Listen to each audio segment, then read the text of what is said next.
오셨나요? 안녕하세요 티모님들, 티끌모아 한솔입니다. 오늘은 티모님이 질문해주신 내용이에요.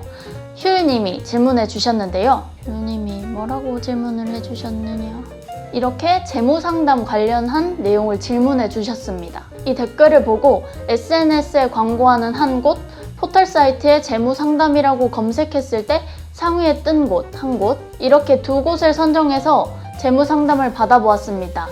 상담을 받아보고 괜찮으면 추천해주시는 금융상품도 가입을 하려고 했어요. 먼저 SNS 광고를 보고 신청해서 상담을 받은 A 상담사와의 대화 내용을 재구성해 보았는데요. 한번 보시죠. 제가 하는 일을 먼저 설명드릴게요. 첫 번째로 대출을 도와드려요. 제가 도와드리면 대출 1%에서 2% 정도로 낮게 받으실 수 있어요. 무료로 제가 해드려요. 두 번째로 보험, 보장은 많이, 내실 금액은 적게 도와드릴 거예요. 세 번째로 이렇게 제가 아껴드린 돈을 저축해서 재테크하실 수 있도록 도와드리고 있어요. 제가 4년 정도의 플랜을 짜드릴 거예요. 4년 안에 집을 사실 수 있어요. 어때요? 생각 안 해봤어요. 그런데 내 돈이 안 들어. 그런 방법을 알려드릴 거예요. 26이시니까 투자는 투자 전문가에게 맡기는 게 나은데 그러면 돈이 많이 들어요. 그래서 투자는 추천을 안 드립니다. 그리고 저는 투자 전문가가 아니기 때문에 도와드릴 수 없어요. 저도 정확한 지식이 부족해요. 은행금리는 계속 떨어질 것이고 올해 안에 마이너스 금리로 갈 거예요. 은행 이자를 받는 것보다 차라리 우리가 마시는 이 커피 한 잔 줄이는 게 낫습니다. 은행은 앞으로 저축보다는 대출을 하는 곳이 될 가능성이 커요. 대출을 하려면 신용도 관리를 해야겠죠? 첫 번째로 적금을 들어서 최소한 은행과의 거래를 틉니다. 두 번째, 신용카드 사용. 신용카드를 만들고 고정지출, 공과금, 대중교통비까지만 사용하세요. 그렇게 되면 신용카드는 그냥 교통카드가 되겠죠? 그 다음 매월 선결제를 하세요. 카드 한도에 따라 다른데 만약 한도가 100만 원이면 20만 원만 사용하시면 됩니다. 저는 그런 거 다 합쳐도 20만 원이 안 되고 한 13만 원 정도인데 어떻게 해요? 그러면 7만 원 정도를 더 써서 채울까요?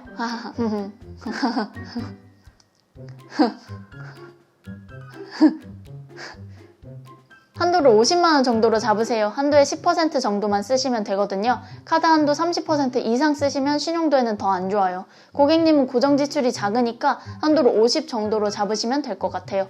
4, 5년 관리하시면 1등급 됩니다. 그리고 은행은 여러 곳 쓰지 마시고 한 곳 사용하세요. 그리고 세 번째로 주택청약 가입. 5만 원만 납입하세요. 600만 원 채울 때까지요. 그럼 이제 저축은 어디가 좋을까요?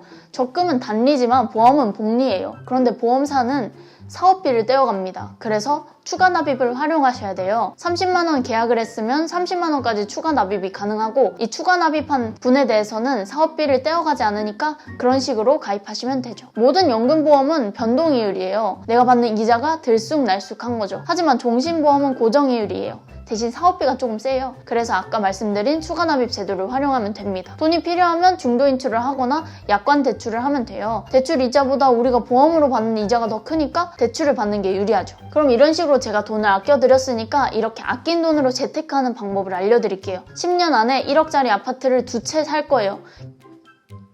편집하다 생각해보니 이 부분은 상담사분의 영업 비밀일 수 있어서 빼겠습니다. 궁금해하실 필요는 없는데 혹시 몰라서요?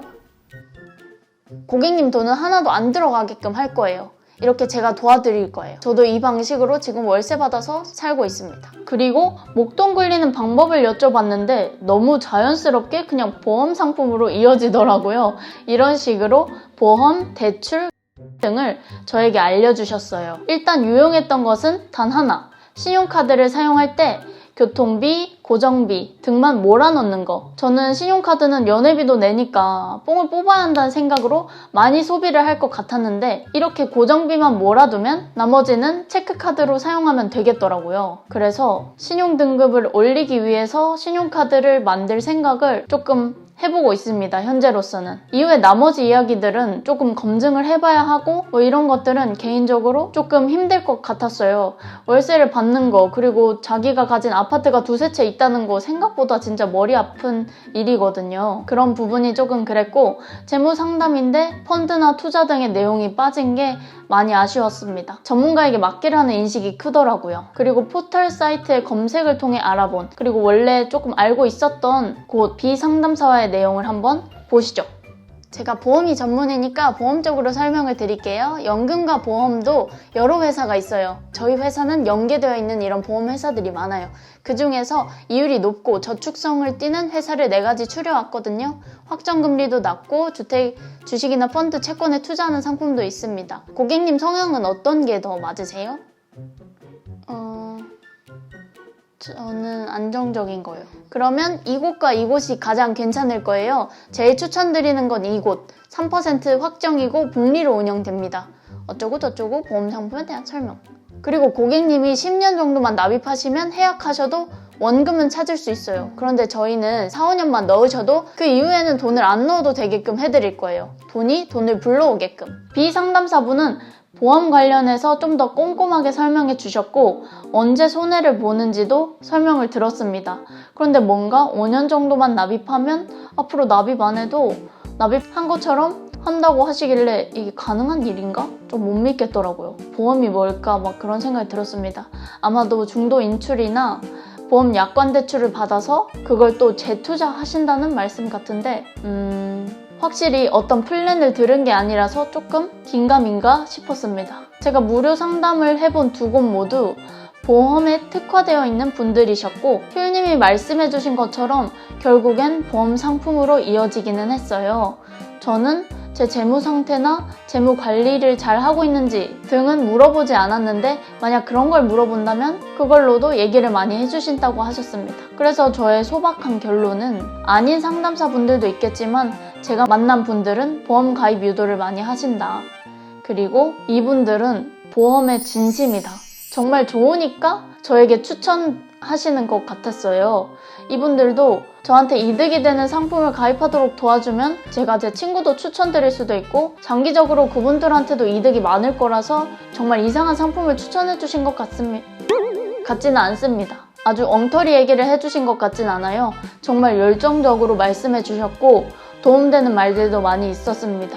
하지만 정말 좋은지 결정은 내가 하는 것이고 결국 공부도 나 스스로 꼼꼼하게 잘 해야 한다는 결론이 나왔습니다.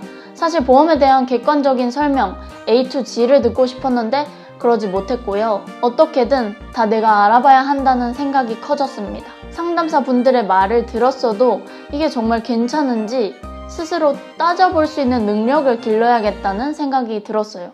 저부터 더 꼼꼼하고 더 잘하는 사람이 되어야겠더라고요.